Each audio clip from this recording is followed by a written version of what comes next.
रात का वक्त है। पुलिस स्टेशन में इंस्पेक्टर्स और कांस्टेबल्स के अलावा अब कोई नहीं है। सब लोग एक शांत रात काटने का इंतजार कर रहे हैं, लेकिन रात का तकाजा कुछ और ही है। इंस्पेक्टर साहब, हवलदार, बचाओ हमें बचाओ, हॉस्पिटल लेके जाओ हमें अभी। बचाओ। अरे ये क्या, कौन है ये दोनों? हमें बचाओ, हम अपने सारे गुनाह कबूल करते हैं, लेकिन हमें बचाओ।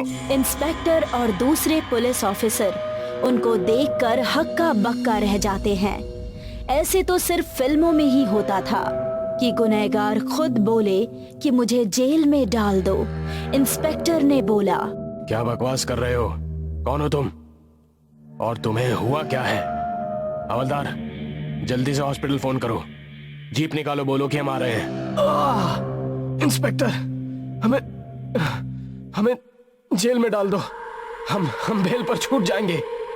हाँ, हम बेल पर छूट जाएंगे, बस हमें जेल में डाल दो, हमें सरकारी खर्चे पर एम्स भेज दो।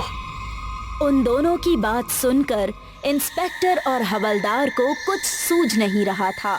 वो उन दोनों को देखते ही रह गया। इंस्पेक्टर! संजू और राजू दोनों इंस्पेक्टर के पैरों पर फिर से गिर जाते हैं, लेकिन इस बार उठते नहीं हैं। इंस्पेक्टर और हवलदार उन्हें टच करते हैं और देखते हैं कि वो मर गए हैं। ये तो मर गए। कौन है ये दो?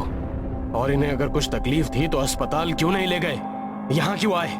ये देख पुलिस स्टेशन में सब लोग बहुत चक्के से रह गए थे।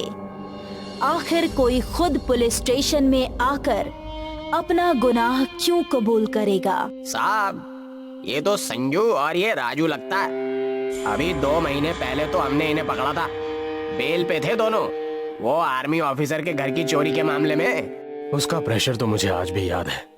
अच्छा हुआ वो ऑफिसर बच गया, वरना इन लोगों ने तो कोई कसर नहीं छोड़ी थी उस भले आदमी की तेरवी होने के लिए। अब खड़े खड़े मेरा मुंह क्या देख रहे हो? जाओ, जाके हॉस्पिटल को खबर दो। इन लोगों ने जीते जी तो नाक में दम कर रखा था, अब मर के क्या करतब करेंगे क्या पता। रात को जो पुलिस स्टेशन में हुआ उससे इंस्पेक्टर चकित तो था, लेकिन उसे जो हॉस्पिटल में डॉक्टर ने बताया उससे तो उसका माथा ही ठनक गया। आपके गुनहगारों की मौत ट्रूली शॉकिंग है। ना मैंने ऐसी मौत कभी देखी है और शायद ही मैं फिर से कभी देखूंगा। क्या मतलब डॉक्टर साहब? इनकी मौत मांस खाने से हुई है। ऐसा वैसा मांस नहीं, इंसानी मांस, और वो भी कच्चा। क्या? कच्चा इंसानी मांस? ऐसा कैसे हो सकता है? You mean cannibals? जी हाँ, लेकिन ऐसा लगता है कि इन्होंने पहली बार कच्चा मांस खाया था। इंसानी मांस तो दूर की बात है, फॉरेंसिक रिपोर्ट्स बताती हैं कि ये दोनों शॉक और हार्ट अटैक से मरे हैं। हो सकता है कि कच्चा इंसानी मांस खाने से इनको शॉक लगा हो। डॉक्टर प्लीज, जब तक हम इसकी पूरी तरह से तहकीकात नहीं कर लेते किसी को डिस्क्लोज मत करो। इस शहर को मैन ईटर की जरूरत नहीं है। ठीक है इंस्पेक्टर, मैं अपनी रिपोर्ट में ये सब नहीं लिखूंगा, लेकिन जान लीजिए आपके चहीते शहर में अब कुछ ऐसा हो रहा है जो शायद आप ही रोक सकें। इंस्पेक्टर ने जो सुना उससे वो चकित तो हो गया, लेकिन इन सब के पीछे क्या राज है ये जानने के लिए हमें जाना पड़ेगा कुछ महीनों पीछे। देर रात है। संजू एक चोरी की हुई गाड़ी तेजी से चला रहा था। उसके साथ राजू, उसका दोस्त और दूसरा चोर भी है। अरे यार संजू, आज तो हमने बहुत सारा पैसा कमा लिया। अरे किसे पता था कि उस बुड्ढे के घर पे इतना पैसा होता है? चल भाई, 2-3 महीने के लिए आराम हो गया। अरे भाई, आजकल इन बुड्ढों के पास इतने पैसे होते हैं, जवानों का पैसा तो ईएमआई और क्रेडिट कार्ड्स बिल भरने में ही चला जाता है। इसीलिए बोलता हूँ, उन्हें ऐसी जगह शिफ्ट हो जाते हैं, सीनियर्स ही सीनियर्स और पैसा ही पैसा। भाई अब तो शिफ्ट होना ही पड़ेगा। थोड़ा 3-4 महीने तो अंडरग्राउंड होना पड़ेगा। पिछली बार की तरह इस बार पूरी तरह तो फंसे नहीं, लेकिन बुड्ढा मानेगा भी नहीं, पुलिस केस तो जरूर करेगा। यार देख, पिछली बार जो हुआ वो मैं मानता हूँ कि मैंने गलत किया, लेकिन उस आर्मी ऑफिसर ने हमारा चेहरा देख लिया था और फोड़ भी दिया था। तेरे को भी लगी थी ना? अरे इसीलिए उसका खून करना पड़ा। अच्छा, खून करना पड़ा। और वो लड़की, उसका क्या था? उसको क्यों मारा? उसने तो हमारा चेहरा भी नहीं देखा था। अब देख, सबसे पहली बात, अदालत में ये प्रूव नहीं हुआ कि हमने उसे मारा। और दूसरी बात, वो सॉफ्टवेयर इंजीनियर थी, उसका घर देखा था, चारों ओर सीसीटीवी कैमरास। एक भी पुलिस के हाथों लग जाता तो हमारी शामत थी, शामत, समझा? हम बच गए ये समझ कि पुलिस की नजर पड़ने से पहले ही हमने उस लड़की और कैमरास दोनों को गायब कर दिया। हाँ, और अदालत ने तो हमको बेल भी दी थी। वो लॉयर ने क्या बोला था? हाँ? अरे विक्टिमलेस क्राइम। हाँ, विक्टिमलेस क्राइम। उसको क्या मालूम कि रोड एक्सीडेंट भी होते हैं। गुनहगार अपने गुनाहों की जब प्रशंसा करने लगे तो समझना चाहिए कि उसका अंतिम वक्त आ चुका है। अरे हरामखोर, देख के चला ना।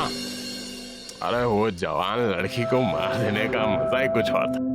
किसी आदमी को मारते हैं तो वो झगड़ा मारा मारी करता है, लेकिन वो लड़की तो मुझे छोड़ दो बोलते बोलते थकी नहीं, और तुमने उसका गला काट दिया। हाँ, बिल्कुल जैसे कोई कसाई मुर्गे का गला काट देता है। हाँ, और क्या मुर्गी थी वो। देख, अपनी फ्रेंड है वो सोशल नेटवर्क पर। तू पागल हो गया क्या? जिसका खून किया उसका सोशल मीडिया पर तू फ्रेंड है?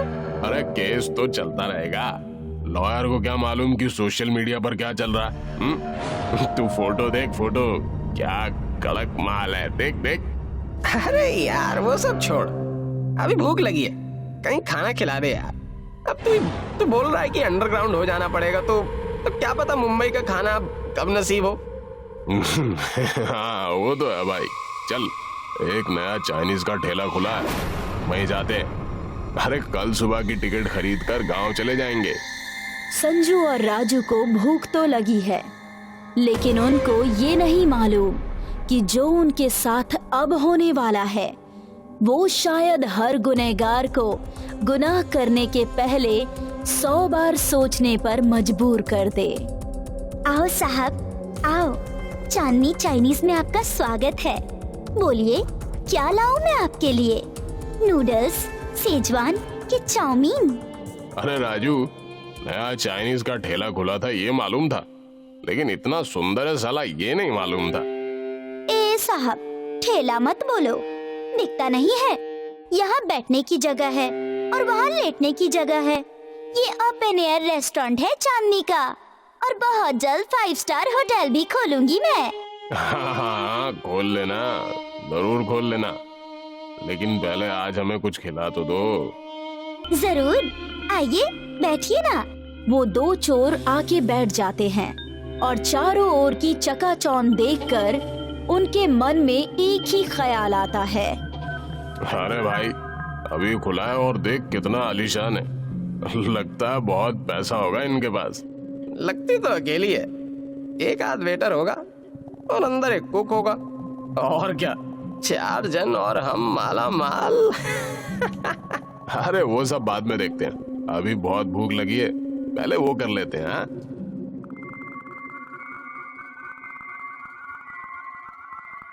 आपकी चॉइस तो हमें बाद में मालूम पड़ेगी, पहले ये हमारी कॉम्प्लीमेंट्री डिश तो टेस्ट कीजिए।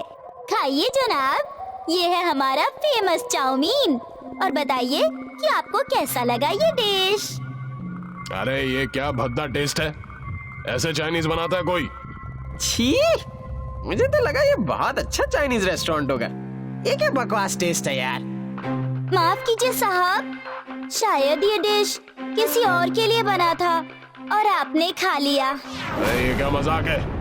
तुमने तो बोला कि ये कॉम्प्लीमेंट्री डिश है, और अब बोल रही है कि ये किसी और के लिए बना था। हाँ सर, किसी और के लिए बन रहा था, लेकिन मैं आपके लिए लेकर आ गई। जैसे मैं अपने पैसे गांव भेजने के लिए तैयार कर रही थी और तुम लोगों ने उनको चोरी करके मुझे मार दिया। कहाँ भाग रहे हो? अभी तो तुमको सब कुछ अच्छा लग रहा था, अब क्या हुआ? हमें माफ कर दो, हमें जाने दो, हमने कुछ नहीं किया। अरे हाँ, हमें माफ कर दो, हमने कुछ नहीं किया, हमें जाने दो। माफी? मैं कौन होती हूँ तुम्हें माफ करने वाली? तुम्हें तो बेल मिल ही गई ना, तुमको किस चीज का डर? हम दोनों को बेल मिल गई, हमें अभी जाने दो। पता है, तुम 2 टक्के के चोरों ने जब मेरे घर पे चोरी की और मैं अपने माँ बाप को पैसे नहीं भेज सकी तो उन्होंने खुदकुशी कर ली। हमें माफ कर दो, हमें माफ कर दो। और क्या नसीब है, जिस गाड़ी में मैं उनके अंतिम संस्कार के लिए गांव जा रही थी उसका भी एक्सीडेंट हो गया। उस दिन से मैं तुम्हारा यहाँ इंतजार कर रही हूँ कि तुम मिलो तो पूछूं। तुम्हारे एक चोरी करने की वजह से 3 लोगों की मौत हुई है। कहाँ का है ये विक्टिमलेस क्राइम? संजू और राजू को अब समझ में आता है कि उनके गुनाहों ने उन्हें अब पकड़ लिया है। वो बिलबिलाने लगते हैं, लेकिन चांदनी की आंखों में रहम की कोई गुंजाइश नहीं है। अब अगर तुम यहीं मरना नहीं चाहते तो ये कच्चा गोश्त खाओ और जाओ पुलिस स्टेशन में सब बयान कर दो, वरना ये तो तय है कि मेरे होटल में और 2 भूत आ जाएंगे अभी इसी वक्त। हम यही खाएंगे, हमें जाने दो। इस तरह उस चुड़ैल ने संजू और राजू को पूरी रात इंसानी मांस खाने पर मजबूर कर दिया। वो 2 तो वहां से जैसे तैसे निकल गए,